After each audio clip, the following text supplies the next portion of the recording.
नमस्कार, मैं डॉक्टर आरती दहिया आप सभी का स्वागत करती हूँ एनबीटी की इस खूबसूरत वीडियो में। खूबसूरत शब्द मैंने इसलिए इस्तेमाल किया क्योंकि ये ऐसी वीडियो है जिसके माध्यम से आपको ये पता चलेगा कैसे हम ब्लेसिंग्स अपने ऊपर भरपूर ले सकते हैं, यानी कि किस माध्यम से हम अपनी लाइफ को फुल ऑफ ब्लेसिंग्स बना सकते हैं।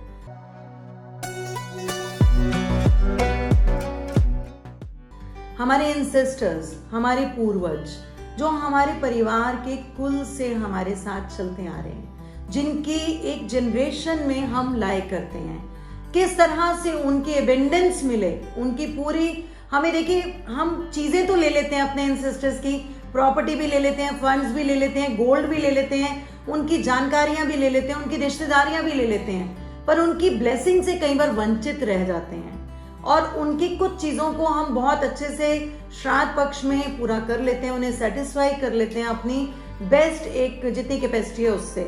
उसके अलावा हम अमावस्या पे भी, हर माह की अमावस्या पे भी उनको प्रसन्न करते हैं। पर कौन सी ऐसी दिशा है जहाँ पे उनको अगर हम रखें, यानी कि उनको विराजमान कराएं, तो हमारे घर के अंदर हमेशा उनकी एक ब्लेसिंग बनी रहे, हम पे, हमारे बच्चों पे, आगे उनके बच्चों पे, इस तरह से पीढ़ी दर पीढ़ी वो चलती रहे, वो किसी भी तरह से रुके नहीं। क्योंकि ऐसा माना जाता है कि कुछ कारज आपके जीवन में ऐसे होते हैं जो इष्ट छोड़ देते हैं लेकिन आपके पितृ आपको दे जाते हैं। यानी कि अगर आप अपने पितरों को प्रसन्न रखते हैं और उनको संतुष्ट रखते हैं, उनका मान सम्मान परिपूर्ण तरीके से रखते हैं, तो ईश्वर भी मजबूर हो जाता है आपको अलिखित चीज देने में, यानी कि जो आपकी डेस्टिनी में मेंशन नहीं है, जो उपायों से भी आप नहीं पा रहे, वो आपको मिल जाती है। तो बहुत ही अमेजिंग चीज़ें होती हैं। अपने बड़ों को याद करना, उनको हमेशा अपने परिवार के संस्कारों में आगे फॉरवर्ड करना हमेशा ही इम्पोर्टेंट होता है।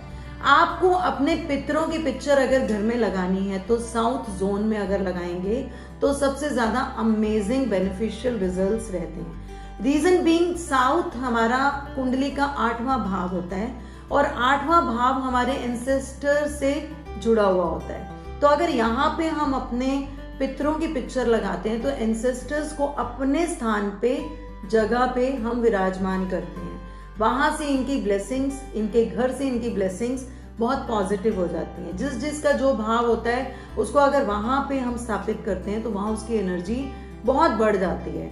तो यहाँ पे अगर हम रखेंगे तो ये नहीं है कि वो आपके घर में कुछ मेलेफिक इम्पैक्ट देंगे या आप डरने लग जाएंगे, पता नहीं पितरों को हम एनहेंस कर देंगे तो क्या होगा। कुछ नहीं होगा। आप उनको बस आते जाते हाथ ही जोड़ लीजिए। अगर जोत नहीं लगा सकते, धूप अगरबत्ती नहीं कर सकते, तो बस उनका स्मरण कीजिए, उनको हाथ जोड़िए। अपने बच्चों को ये एक शिक्षा दीजिए कि अपने घर के बड़ों की पिक्चर के आगे कम से कम दिन में एक बार, या अपनी लाइफ के कुछ स्पेशल इवेंट्स करने जा रहे हो, स्पेशल डेज हो, उन पे कम से कम एक बार हाथ जरूर जोड़ें। उनकी जो ब्लेसिंग्स हैं वो उनको जीवन में उन ऊंचाइयों पे पहुंचा सकती है जो कभी आपने सोची भी नहीं हो। अगर आपके पास साउथ प्रोमिनेंट जोन नहीं है, कई बार कुछ हाउस का स्ट्रक्चर ऐसा होता है कि बेडरूम में साउथ जोन लाई कर रहा होता है, अगर आपके पास साउथ जोन नहीं है तो सेकंड जोन आप साउथ वेस्ट रख सकते हैं। वहां पे भी आपके एंसेस्टर्स आपको ब्लेसिंग्स देते हैं, आपको एबेंडेंस देते हैं, आपको एक पॉजिटिविटी देते हैं।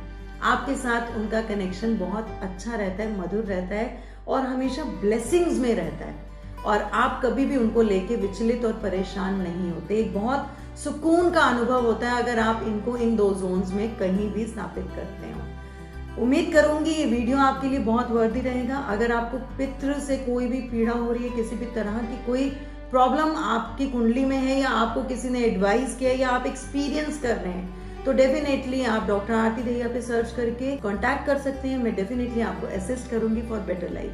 थैंक यू, नमस्कार।